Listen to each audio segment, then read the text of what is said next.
Hello everyone, this is Saurabh from Edureka, and in today's session we'll be focusing on machine learning with Python. So without any further ado, let us move forward and have a look at the agenda for today. So first we'll see why we need machine learning. We'll focus on various applications of machine learning and that will prove how important it is. Then we'll see what exactly is machine learning and we'll focus on various steps involved in machine learning. After that we'll see various types of machine learning, namely supervised learning, then comes unsupervised learning. I'll be giving you an example of both. So are we all clear with the agenda? Kindly give me a quick confirmation by writing down in the chat box, or if you have any doubts, you can ask me. Devon says all clear. So does Janice, Theon, Jason, Ayushi, Jagrati, Neha. Alright, fine guys. So I've got a confirmation from almost everyone. So let us move forward and we'll see why we need machine learning. So as I've told you earlier as well, we'll be looking at various applications of machine learning. So the first is, imagine if you need some kind of a navigation on Mars or deep ocean where humans cannot actually go there. So at that time, you require your machine to automatically adapt itself towards that sort of an environment. All right. So this is one of the examples where machine learning is very, very important. Now let us see what are the other applications of machine learning. So the second application is recommending a product to buyers.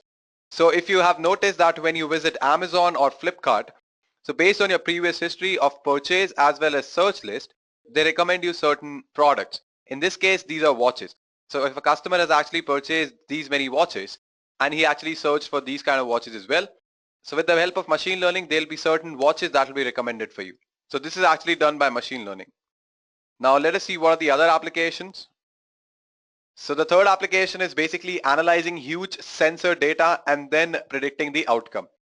Example in weather forecasting. So at that time what happens, as you can see in your diagram as well, that there's a guy who's giving the weather forecast for the day. So basically these kind of calculations are not possible manually. So you need your machine to actually do these kind of a calculation. So this is another use of machine learning. Now let us see what are the other uses.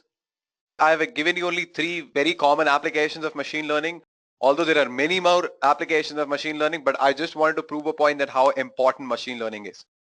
So I hope you all are clear with the importance of machine learning. If you have any doubts with respect to any of the things that we have discussed till now, you can ask me. So Theon is clear, so is Jason, Jagrati, Neha. Alright, fine guys. So I've got a confirmation from everyone. Let us move forward and see what exactly is machine learning. So basically machine learning algorithms allows us to build self-learning machines that evolve by itself without being explicitly programmed. Now based on user behavior, data patterns and past experience, it makes important future decisions. And I consider it personally as a descendant of artificial intelligence. So this is basically what machine learning exactly is. Now machine learning finds its application in various fields. It can be used for data mining, natural language processing, image recognition, etc. There is a huge list of applications of machine learning. So I hope you all are clear with what exactly is machine learning. If you have any doubts or questions, you can ask me. Devon says he's clear, so is Dinesh, Janice, Theon, Jason, Jagrati, Neha, Ayushi. Alright, fine guys. So let's move forward and see what are the various steps in order to implement machine learning. So these are basically general steps that I'll be focusing on. So these are the steps that are involved in machine learning. So we start with collecting your data because you cannot actually train your machine without data. So you need to provide certain data. You collect that data and then you clean it. So in this stage, you actually make sure that your data has all useful fields. So there are no other useless fields that you don't actually require. It can be certain columns or anything basically. After that, you analyze your data. That is, you perform certain analysis on it. Now you can take the example of e-commerce website. So over there, what happens, whatever things you search or whatever your past purchase history is there, right? So it makes certain analysis on that. Suppose if you're searching watches, right? So it'll make the analysis that what kind of watches that you are searching. You might be searching for a smartwatch, or you might be actually searching for a Rolex if you can afford that. So basically it'll be analyzing all those things. And then what happens, it'll train the algorithm based on that analysis, right? After that, it'll test the algorithm. How it is going to test? By providing certain set of data. They know the actual output and they are going to test whether the algorithm gives us the output which is equal to the actual output. And then finally you use it. So these are basically the general steps that are involved in machine learning. So if you have any doubts still here, you can ask me, or if you have no doubts, you can give me a confirmation so that I can move forward. So Theon says he's clear. So does Ayushi, Jagriti, alright fine. Got a confirmation from almost everyone. Now let us move forward and see what are the various types of machine learning. Now basically there are two types of machine learning techniques. One is supervised and another is unsupervised learning. So if you're training your machine learning task for every input with corresponding target, it is called as supervised learning. And after that, your machine will be able to provide target for any new input after sufficient training. So if you have provided your machine with sufficient data, it will actually able to provide you with the target for any new input. Now you can consider the example of supervised learning in marketing where you segment your customers so that you can determine what all customers are high priority and what all customers you can give low priority. Now, when we talk about unsupervised learning, if you're training your machine learning task only with a set of inputs, not all inputs, it is called as unsupervised learning. And after that, the machine will be able to find the structure or relationships between different inputs. So this is what basically supervised learning and unsupervised learning is. So if you have any doubts or any questions, you can ask me. And if you want me to lower down my pace, I can do that as well. Any doubts, any questions you can ask me, or if you are clear with it, just give me a thumbs up so that I can move forward and see what are the steps involved in supervised learning. Alright, Theon says he's clear. So is Jagriti, Ayushi. Alright, fine. I've got a confirmation from almost everyone. These are the steps involved in supervised learning. So first step is training and the second is testing. Now basically what happens, you have a data, you divide it into two parts. You divide it into training data and then test data. So with that training data, you actually provide it to your algorithm and train your algorithm on the basis of that data. After that, you create a model. Now you have test data as well. So with the help of that test data, you determine the accuracy. You use that test data and you actually see what will be the outcome of your algorithm. So if that outcome matches with the test data, then the accuracy is high. So this is how you basically check your accuracy. So there are only two steps, guys, training and testing. You have data, you divide it into two parts, training data, test data. With the help of training data, you actually help your algorithm to learn. Then you create a model, and with the help of test data, you determine the accuracy. Pretty basic. So if you have any doubts or questions, you can ask me. All right, so there are no doubts. Let us move forward and we'll see one example of supervised learning. So this is the example of supervised learning, which is called KNN. That is nothing but K nearest neighbor. So the model for KNN is the entire training data set. So when a prediction is required for unseen data, the KNN algorithm will search through the training data set for the K most similar data instances. The prediction attribute of the most similar instances is summarized and returned as a prediction for the unseen instance. So let me explain you KNN algorithm with the help of an example. So you have a data set regarding movies and you want to train your machine such that whenever you give an input, that is whenever you give a movie name, so it is able to predict what genre it belongs to. It can be an action movie or it can be a romantic movie as well. So let us move forward and see how it happens. So we have these many movies in the list. So based on this data, we actually train our algorithm. And then when we provide a random movie, then it will actually predict that what kind of a movie it is, whether it is an action movie or a romantic movie. Now how we train our data? We train our data with the help of two columns, that is number of kicks and number of kisses. So the movie with larger number of kisses will be a romantic movie and the movie with larger number of kicks will be an action movie. Alright, so what we do is the movie that we want to predict the genre of, we find the Euclidean distance between that movie with all the other movies that are there in the list. So first we need to find the Euclidean distance between California Men and Kicks. So how we do that, let me show you. I'll open my calculator and I'll show you how we do that. So before that, let me first write in a pen and show you what formula that we are going to use. So basically we are going to find the square root of x2 minus x1 whole square plus y2 minus y1 whole square, where you can consider x2 and x1 as number of kisses in the movie that we want to find the genre of and California Men or the other instances, and then y2 minus y1 similarly will be kisses. So let's go ahead and find the Euclidean distance. So first what I'm going to do is I'm going to find the difference between the number of kicks between California Men and the movie that we want to find a genre of. 3 minus 18, then what I'm going to do is I'm going to find square of that. It'll be 225. All right. So let me write somewhere 225. Now we are going to repeat that same for number of kisses. So 104 minus 90, square of that will be around 196. It is 196. So now we are going to add both of them. So 196 plus 225, 421. What is the square root of that? Is 20.5. So this is how you actually find the Euclidean distance. So this is basically what you're going to do that with every movie, all the movies that are there in your data. So first you find it for California Men, and then similarly you'll find it for other data instances as well. Now after finding the Euclidean distance, we actually got to know that that movie is closest to which particular movie in my data. And accordingly, my machine will predict that what genre it belongs to. Now over here you can see that we have a graph in which we have number of kisses as y-axis and number of kicks in the movie as x-axis. Now because of that, we saw that it is actually pretty much close to he's not really into dudes and beautiful women. But when we talk about action movies like Kevin Longblade and Robo Slayer, it is pretty far. So what genre will it belong to, guys? I want the answer from you all. So all of them says romantic genre, which is absolutely correct. So this is how actually KNN algorithm work. And this will be an assignment for you all, guys. You can find the data set in your LMS and you need to perform this particular analysis that I've shown you, or you need to perform the training of your particular algorithm in such a way that whenever some new movie comes, it is actually able to predict that which genre it belongs to. For today's session, I'm going to take a different example and I'm going to execute that practically. So for that, first I'll open my PyCharm. So this is the code that I'm going to use in order to perform the KNN algorithm. Now let me tell you what data set we are performing on this algorithm. So this is basically iris classification. So before I explain you the code, let me tell you about the data that we are going to perform machine learning on. So it is an iris data basically. The problem is comprised of 150 observation of iris flowers from 3 different species.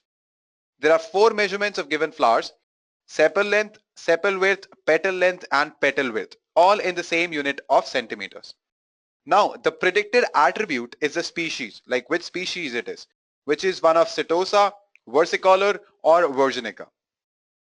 Now it is a standard data set where the species is known for all the instances. So basically what we are going to do is we are going to split our data into a training data set and test data sets. And we are going to use the results to evaluate our algorithm implementation.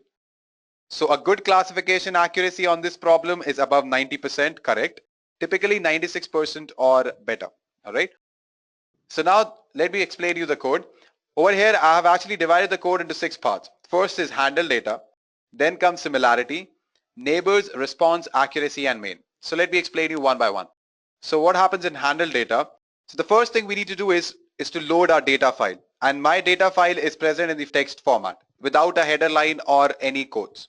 So we can open the file with the open function and read the data lines using the reader function in the CSV module.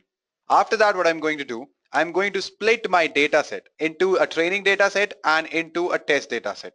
So with the training data set, the KNN can use to make predictions, and the test data set can be used to evaluate the accuracy of the model. But before doing that, we need to first convert the flower measures that were loaded as strings into numbers that we can work with. And as I've told you earlier as well, I'm going to split my data into training data set and the test data set, and the ratio will be 67:33. Now for that, what I've done, I've defined a function that is a load data set. Now you don't need to worry much about the code. This code will be uploaded into your LMS so you can go through it. And since you understand all the basics of Python, so this won't be a tough task for you. So, but the logic that I've told you is same with this function. Now what is our next step? In order to make predictions, we need to calculate the similarity between any 2 given data instances. This is needed so that we can locate the k most similar data instances in the training data set for a given member of the test data set, and in turn make a prediction. So basically what we can do is we can locate the k most similar data in the training data set for a given member of test data set. After that, we can make predictions. Given that all 4 flower measurements are numeric and have the same units, we can directly use the Euclidean formula. And as I've told you earlier as well, how Euclidean formula works. And it is actually defined as the square root of the sum of squared differences between any two arrays of numbers. That is nothing but Euclidean distance, and I've told you earlier as well. Additionally, what we want to do is we want to control which field to include in the distance calculation. Specifically, we only want to include the first four attributes, which are sepal length, sepal width, petal length, and width. One approach is to limit the Euclidean distance to a fixed length, and we are actually going to ignore the final dimension. So how we do that, this Euclidean function that is there is used for that purpose. Once we have located the most similar neighbors for a test instance, now that we have a similarity measure, we can use it to collect the k most similar instances for a given unseen instance. So if any instance is provided to your algorithm, we need to collect the k most similar instances for that particular instance, alright? So this is a pretty straightforward process of calculating the distance for all instances and selecting a subset with the smallest distance values. Now for that, what we are going to use this get neighbor function that is present here. Now after that, once we have located the most similar neighbors for a test instance, the next task is to devise a predicted response based on those neighbors. So we can do this by allowing each neighbor to vote for their class attribute and take the majority vote as the prediction. So whatever flower species gets the majority vote, we will consider that as our prediction. So for that, I have defined a function or a method that is get response. So we have all the pieces of the KNN algorithm in place. Now one important remaining concern is how to evaluate the accuracy of predictions. Can anyone tell me how to find the accuracy? How accurate our algorithm is, how to find that? Alright, so Devon says we can do that by finding the ratio between the correct predictions and the incorrect predictions, which is absolutely correct. So an easy way to evaluate the accuracy of a model is actually to calculate the ratio of the total correct predictions out of all the predictions made, called the classification accuracy. How we do that? We do that with the help of this particular function, which is get accuracy. After that, we need to define a main function. And this main function, what I'm doing, I'm actually passing certain values. For example, I'm loading this particular data set, then I'm going to print the train set, length of the test data set, then predictions, all those things, then finally print accuracy. Now let us go ahead and execute this and see if it works. Alright, so it has worked and we can see that the accuracy is around 96%, which is very, very good. Now over here it has made many predictions with the test data set. So we have 99 data instances for training data set and 50 data instances for test data set. Now this is nothing but the predicted value and this is the actual value of that member of test data set. Alright, so this is how you basically perform KNN algorithm. And as I've told you earlier as well, you'll be given one data set about the movies and you need to find the genre of the movie. So that will be there in your LMS. You can find it and use KNN algorithm in order to do that. Now what I'll do, I'll go back to my slides and we are going to see some example of unsupervised learning. Now this is an example of unsupervised learning. We have a clustering problem. Now what exactly is clustering? So basically you have data and you divide that data into two classes.